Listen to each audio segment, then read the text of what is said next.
as St. Martin, our people, we have to work together, you know. So moving forward, You just need to get back to basics, and from there you could see everything. Do not settle for less in life.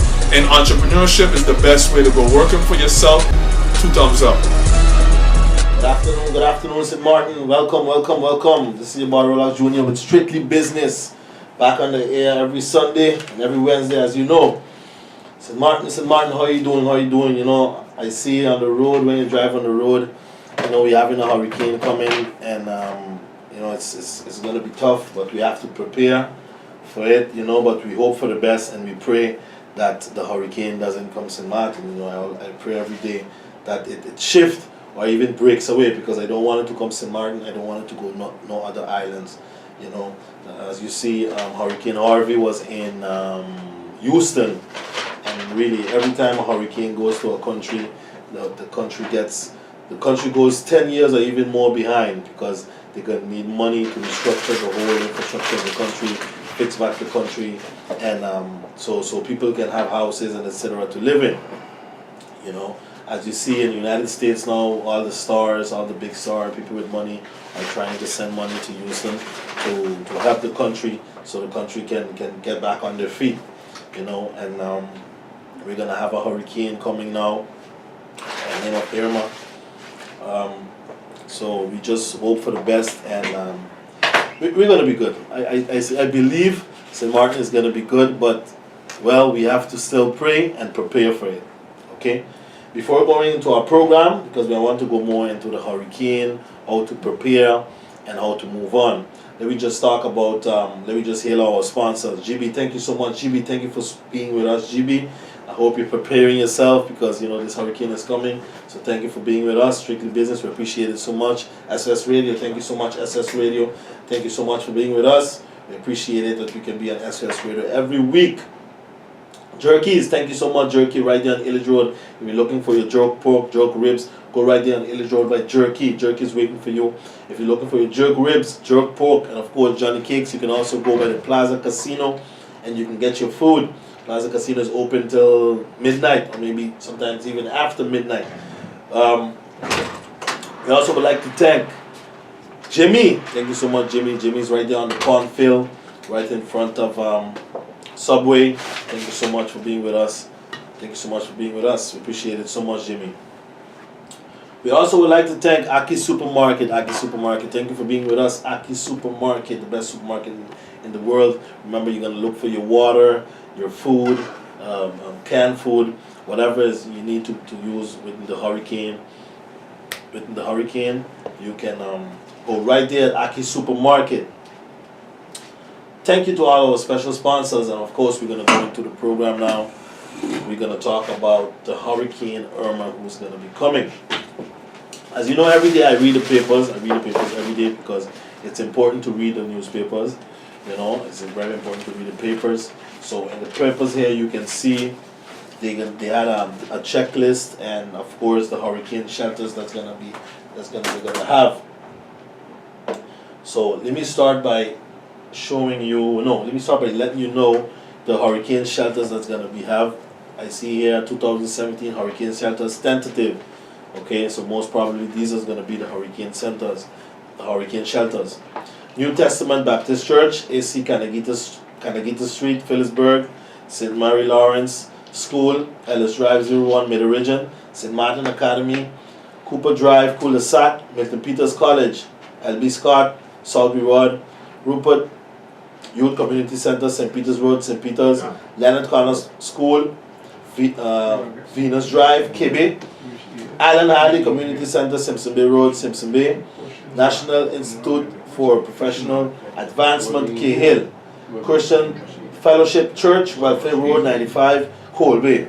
So these are the shelters, guys. If you feel you need a shelter for this hurricane, make sure go by one of these places, and you're gonna be sheltered. Okay, so that is very important also for the shelters that's gonna have during the hurricane. Okay, what are we gonna prepare for the hurricane? What are we gonna do for preparation for this Hurricane Irma? First thing we gotta start doing is evacuation planning. Okay, evacuation planning meaning if you live in an area that is basically that the water can rise up to your home, or it can get flooded. You can basically start looking for a place. I think it's important to look for a place to go, or if you in one of the shelters, or if you have a family where it's in a more safe area, you can go to. Okay, evacuation planning. The main reason people have to evacuate during hurricanes is from a storm surge, which is an abnormal rise of water generated by a storm winds that can reach heights well over 20 feet and can span hundreds of miles of coastlines. Okay, according to the National Hurricane Center, evacuation planning is number one on the list. It is urged that people find out today if they live in a hurricane evacuation area, which is an area in which residents must leave their homes in the event of a hurricane. So you must leave your home when the hurricane is coming. This hurricane is coming. You must check your home, see if it doesn't get flood or etc. So you can leave. Local governments provide the public with information about evacuation areas and the evacuation plan. It is recommended that people review this information in advance. Okay, so I'm looking forward for the government to come and say which is the areas that is has to be evacuated. One area I know for sure that you have to, depends where, it's point blank. Depends, the sea level goes up and down, so it depends where your home is. I would advise to leave from point blank. Depends where you live in point blank. Okay, Guana Bay, especially Guana Bay. Guana Bay has an area where there's homes very, very close to the water, and I'm sure the sea level is going to come up. So we have to look into that. Okay, some people will actually test the evacuation route in good weather. Waiting until the day of the hurricane isn't a smart idea, since everyone will be in a heightened state of anxiety.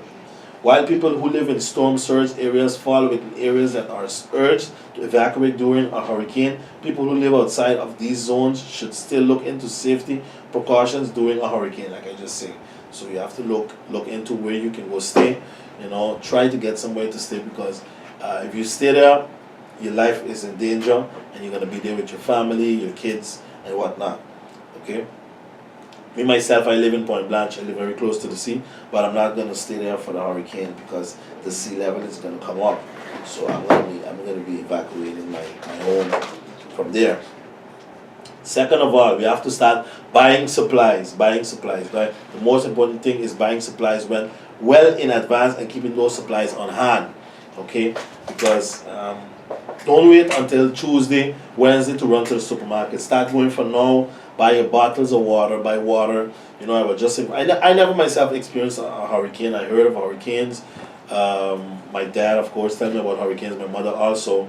But I heard sometimes that it's even turn off the water. So it's important to get a lot of water in your home.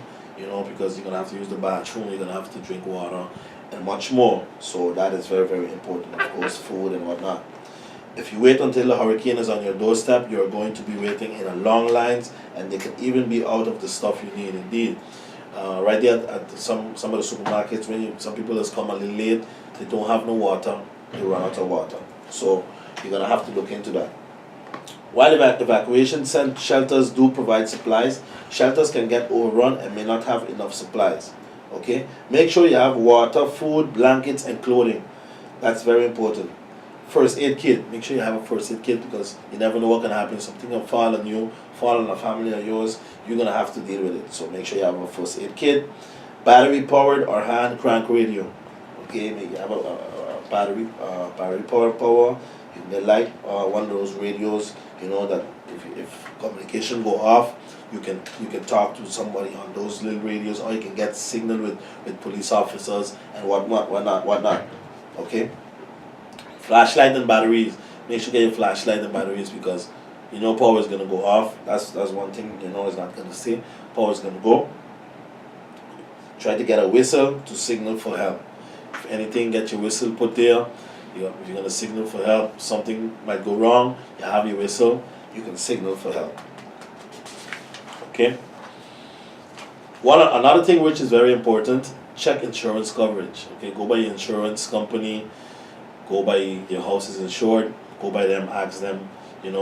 What are your house insured with? Meaning, it's gonna be insured if it get flood, or if the hurricane take it away, if you're gonna get insured with that. These things are very important. So you have Monday, you have the Monday and Tuesday, because I think the hurricane is scheduled for Wednesday, maybe late Tuesday, Wednesday. So Monday, make sure go by your insurance company where your home is insured and find out what the deal is. You know, I'm sure insurances to insure your home against hurricane.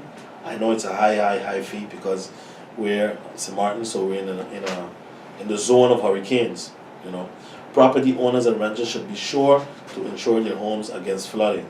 Car owners should also contact auto insurance companies and move their cars into an off-site location or secure the building.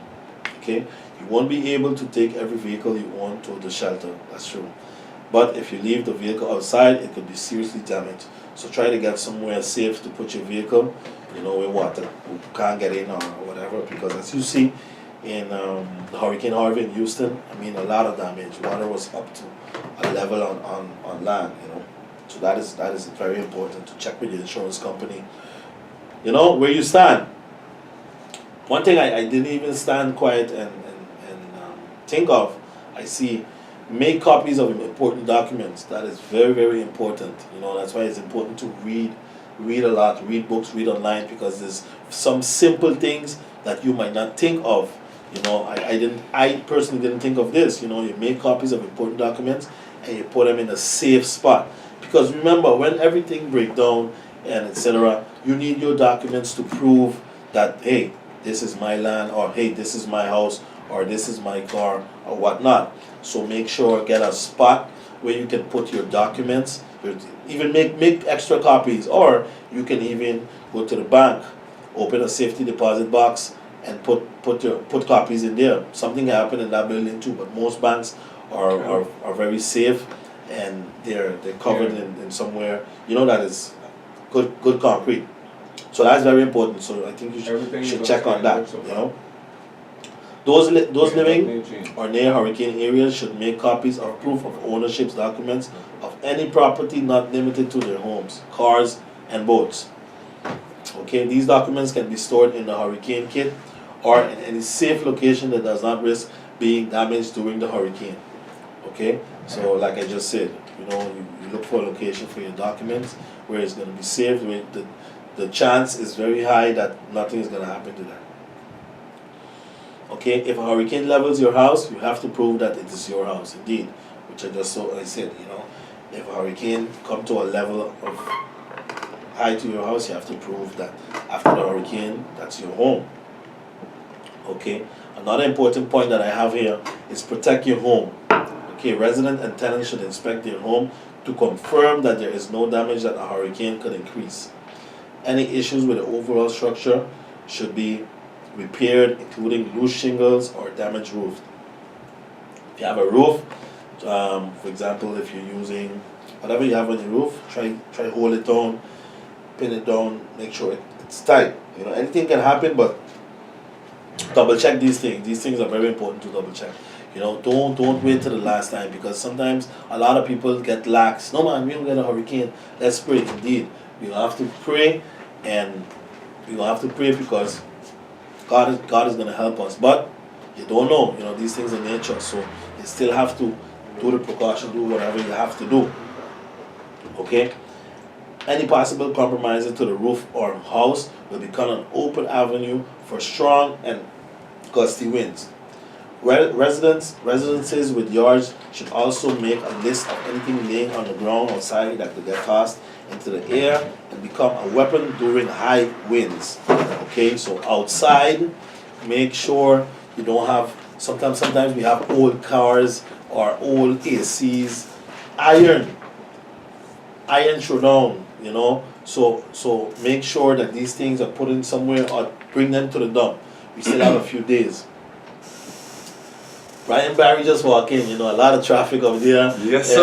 A lot of traffic out there. I know I came in the traffic and they have a bike race, right? Yes, they have a bike race currently going on right Yeah, now. they have a bike race, so you get and stuck also in to there. the outside, You get stuck in there. But also, bro, good afternoon to the people of St. Martin. Like you said earlier, people are all over shopping, boy. Yeah. Kuiman parking lot full. They got a road closed out because so much traffic. Ace as well. Yeah, You understand? So there's a lot of people out there buying people, supplies people and are whatnot. preparing. Yeah. The road is hectic. Yeah, people very are very preparing. hectic. People are preparing. You know what I'm thinking? We had get Hurricane Lewis. It was 95. 95. Yeah. I was a young boy. I lived in Crusoe back then. Maybe you can give I me- hear you there. I hear you listening to you while I'm away. That you don't experience I one. never Like, experienced what? one. I don't want to experience one neither, you know. Right. But tell me a little bit about it. Maybe you could Man. remember 95, you know. I experienced many hurricanes. hurricanes. I mean, Lewis was the worst. You know, Yeah. seeing it firsthand because me as a young boy, 95, I was 15 around that age. And you're excited at the same time. You know what I mean? Your parents telling you stay inside, but you're peeping by the window. You're trying to see what's going on, and then you'll be amazed. You're seeing roofs literally lifting off of homes and then flying all over the place. You understand? Understand? Yeah. Lewis was a category 4.5, 5? It was a 5. It was a 5. What? Yes. Crazy. High winds. Bro, crazy. Wow. You're seeing roads turn into rivers. You understand? With the water. Because in French Quarter at the time too, they have certain gutters. Yeah. And you know, it's run from one side to the other side of the road. And then you would see it like take over the whole road, bro. Yeah. Crazy thing is, you still see some people trying to walk outside, water go with them. Yeah. You understand? And I see, back then, I remember St. Martin would get blows, man. St. Martin get mashed up bad. St. Bart's would get mashed up, you know. But now, my question is to you, Brian, because I just thinking, do you think St. Martin is more prepared than then? Meaning this infrastructure, the houses. Well, there's only so much you can do, right? Yeah. For St. Martin, locals, people who know how to build. You know, they build because we're in a hurricane zone. We build for that. But now the unfortunate thing is then you see the Europeans come in here and they are building and you watch like, but wait, with the foundation. Yeah, they're building. You understand? And they put in our people in these houses and then you see there's no foundation, there's no system because they don't want you to build a system anymore. They change that code or whatnot. So there's like, wait, they know where we live in. Sometimes if we have a hurricane, you go weeks without water. Yeah. You understand? So that system is very, very important. No, Belvedere was after Lewis? Yes, I believe so. Yes. So that is an area also I look at. I just hope, you know, everything is structured. But they went through, since then, went through some hurricanes. I think only the low-lying areas where the water is concerned, and then how they build the homes with the type of windows that they have. After certain times, the windows don't close properly. A couple of years back, I can't remember the exact name of that hurricane, but it had a lot of wind and a lot of water. And a lot of water was just seeping into the windows. And that messed up a lot of people's stuff. Now I'm thinking on various neighborhoods, like Dutch Quarter projects, you know. Those were houses was built after after the Lewis, and the people then went in those homes, and nothing was done after no more. So a little. But both front side and Dutch side has a lot of low-lying areas. That anytime we get too much water, that's it. Nothing they could do. Trouble. That is my concern a little bit. You know, those areas in the region, Archwood, Dutch Quarter. Where the water is concerned, there's nothing you could do about that. Yeah, but what you were talking about, which is some great points that people have to do right now, is pick up plywood and anything lying around your yard. Cut your trees and stuff like that, because you don't want those things to become project missiles. Basically, that do a lot of damage. That flying all over the place. Because there's a lot of people in the yard have a lot of trash all over. You know, and sometimes they like to keep things. Like even this thing you see here, that the wind can pick that up and flip it up. Yo, bro, in Lewis, I could remember things that you thought couldn't move, you saw moving, huh? When I say 40-foot containers moving, huh? Wow. You will see them shake a little bit, then after they gone, huh? Wow. Lift up, fly over, mash up people's cars, in people's homes, big barrels, garbage bins, all of those things. So after Hurricane Lewis, it was chaos. Bro, it's chaos. You had you had big metal objects you seen on on your, even if you have a concrete roof, you hearing something on your roof rolling. Back and forth, back and forth. Because where my grandmother lived, she has a concrete roof. And where we are on the next side, right next door, we have a zinc roof. And our roof, she was gone. So when things calmed down, my parents and I, my brothers, sisters, we had to go downstairs quick to my grandmother's house and stay there because she had a concrete roof. But yesterday, you're hearing things dropping on the roof. I hear stories that, well, not stories, the things that happen to people who old folks now telling me back then when my father was in government, they put people in hotels, they used to, you know, drive the trucks with food, give people food, you know. So, but let's just hope we don't reach to that. But like you said earlier, bro, if we get hit hard, it throws the country back.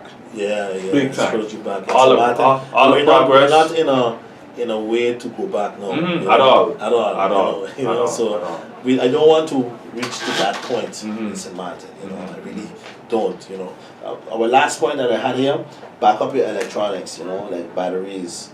You know, aside from keeping extra batteries and charges around during a hurricane, people are so encouraged to back up any electronic devices. You know, for example, if you have a computer and you have important documents on it, take a stick, take them and save them on this stick and walk with it, because that computer can go in water, make it fall. You know, there's so many things can happen in a hurricane. You know, again, I wasn't in a hurricane, but I read a lot and I hear a lot of people who've been through hurricanes. And they tell me exactly.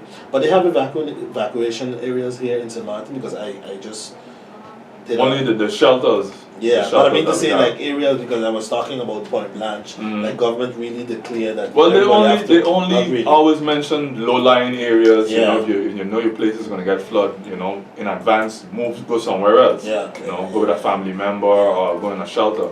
Because like I said before, in Guana Bay and Point Blanche is some areas very close to the sea. You know what I'm saying? So I would advise evacuate. You know, sometimes in your home you don't want to come out. You know, but if you stay there and you get stuck, who's going to help you in that time? Nobody's going to come, you know? Because the roads, again, the roads, infrastructure that we have is going to be black, a tree, a lamppost. Rocks can come down the hill. You know, these rocks, these heavy rocks come down the hill. Even some time ago, you know, when you go up Belia, they had a heavy rain here, rocks come down the hill. Some landslides. Yeah, that happens a lot. And don't be in your car, make sure you're in your house, because sometimes you're going up the hill, a rock come out in front of you, what are you going to do? You know, that stuff. But you were saying earlier too about the insurance. I have a little insight about that too. The companies, listen, there's a certain period of time, once they know that hurricane is coming, forget about reinsuring, you know. No. it stops already, and they have a certain time that you have to be insured from before. But what I'm saying is, you should check, because there's certain points in, let's say for example, in the police act that maybe you don't know about, you didn't read it. For example, if there's some police act said, for example, if a hurricane comes and it break down your house, you're not gonna get insured. But if you get a flooding, they're gonna insure. They're gonna pay you back for whatever you lost. So there's a lot of let me say tricks in insurances. You know, so people need to be more responsible, bro. On that note, because when something is happening, like now, you see people going and insure their vehicle and stuff that were expired maybe since January. Indeed. January, February, you driving on the road, no insurance. You understand? Now you're looking to go insure because you won't get insured. I can tell you that for sure. Because people need to be really, really more even if they show you, boy, they show you gonna hit you something that you can't pay for it. You know what I'm saying? Brian, we run out of time here. You know, we just gotta tell Samaritan boy, hold tight. We need a lot of prayers. You know, because we don't want to fall back. You know, as you see, Hurricane Harvey's name, right? Yes. Houston. A lot of damage. Back. And the United States is a place where you have heavy, good infrastructure. You know, so you see bridges underwater. Wow. And the fact of the matter is, our infrastructure is not 100%. Correct. All of us know that. You know, so let's pray. Godspeed. You know, everything goes good for us as a man. Thank you so much, Strictly Business. Right? That's right. Great topic, great program. Thank everyone for listening and tuning into SOS Radio 95.9 Strictly Business. Remember, life is all about choices, so be careful who you choose and what you choose, because time waits on no one. Till next time, Strictly Business.